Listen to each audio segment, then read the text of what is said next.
ज्योतिष गुरु फिर से हाजिर हूं आप लोगों की सेवा में और हर बार की तरह इस बार भी मैं एक नए विषय नए जानकारी के साथ आप लोगों के समक्ष प्रस्तुत हूं। मित्रों, आज मैं बात करूंगा कि बच्चों पर अगर बुरी नजर लग जाए तो कैसे उस नजर दोष को हम हटाएं। कई बार क्या होता है कि बहुत ही बुरी नजर बच्चों को लग जाती है, बच्चा खाना पीना छोड़ देता है, बीमार रहने लगता है, लगातार रोता रहता है, तबीयत बिगड़ती रहती है, दवाई कुछ काम नहीं करती, रिपोर्ट्स जो है उनमें कुछ भी नहीं आता। ये अक्सर ऐसा इसलिए होता है कि कई बार किसी व्यक्ति की बहुत ही बुरी नजर उस बच्चे को लग चुकी होती है। कई बार ऐसा भी होता है कि माता अपने बच्चे को गोद में लेके किसी चौक चौराहे से निकल रही होती है और वहां पर ही कोई सामग्री कुछ किया गया उतारा कुछ पड़ा होता है, तो किसी तरह का ऊपरी दोष भी उस बच्चे को हो सकता है। अगर आपके बच्चे के साथ ऐसा हो रहा है या आपके किसी जानकार के घर में किसी बच्चे के साथ ऐसा हो रहा है तो समझ जाइए या तो उसे बहुत ही बुरी नजर लगी हुई है या फिर वो किसी न किसी प्रकार से ऊपरी बाधा का शिकार हो चुका है। और इसका उपाय बहुत सरल है, बहुत ही सरल उपाय। इसका आपने क्या करना है वो मैं आपको बता देता हूं। आपने 5 अलग अलग तरह की मिठाई लेनी है, जिसमें 3 मिठाई सफेद रंग की हो और 2 मिठाई किसी और कलर की भी हो सकती हैं।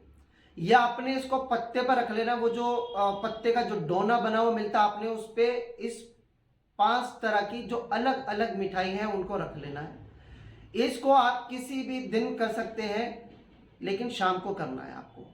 जब सूरज ढलने लगे उसके बाद आप कभी भी इसको कर सकते हैं। बच्चे वो डोना मिठाई के डोने में मिठाई रख के बच्चे के ऊपर से 7 बार आपने इस तरह से उसे उतार लेना है, उसके सिर से वार लेना है। उसके बाद इस मिठाई को आपने या तो किसी गाय को खिला देना है या फिर किसी काले कुत्ते को खिला देना है।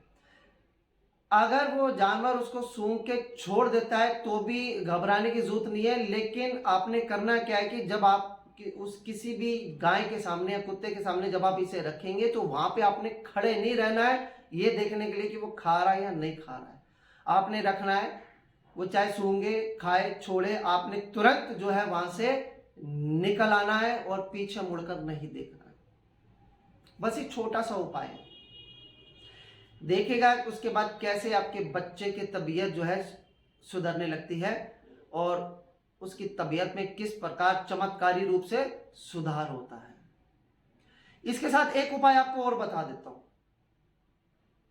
अगर आप ये उपाय मान लीजिए किसी कारणवश नहीं कर पा रहे या आपको मिठाई की दुकान कोई आपके आसपास नहीं है, तो आपको इसी के संबंध में एक दूसरा उपाय मैं बता देता हूं।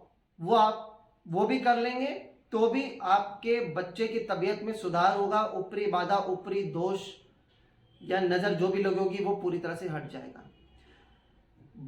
काला धागा लेना है और उस काले धागे को बच्चे के सिर से लेकर पांव तक आपने 19 बार नाप लेना है। काला धागा लेना है, काला धागा सूती ले रेशमी ले उससे कोई फर्क नहीं पड़ेगा। काला धागा लेना है, बच्चे को बेड पे सोफे पे कहीं पर लेटाकर सिर से पांव तक उस धागे को आपने 19 बार नाप लेना है। इस धागे को आपने अपने आसपास जाना है, जहां पे पीपल का पेड़ लगाओ, नहीं तो कहीं ना कहीं मंदिर के पास आपको पीपल का पेड़ मिल ही जाएगा।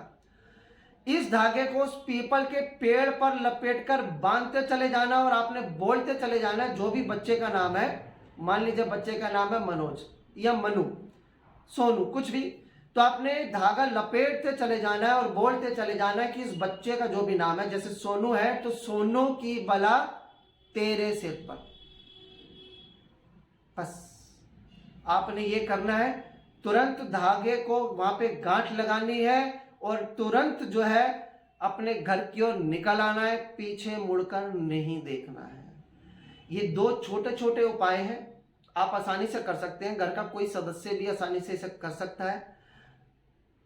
और ये उपाय इतने चमत्कारी और इतने लाभकारी हैं कि आपके बच्चे की तबीयत में तुरंत आपको असर दिखना शुरू हो जाएगा।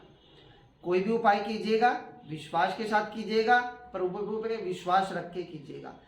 उपाय करते समय जरा सी भी शंका अगर आपके मन में आएगी या आपको उपाय करते हुए अगर कोई टोक देगा तो आपका ये उपाय जो है निष्फल चला जाएगा, इसका फिर कोई असर नहीं होगा। इस बात को अपने ध्यान में रखना है। चलिए मित्रों, मुझे आज्ञा दीजिए, अगली बार फिर एक नई जानकारी के साथ मैं आप लोगों के समक्ष हाजिर होऊंगा। तब तक के लिए जय माता दी, जय श्री राम।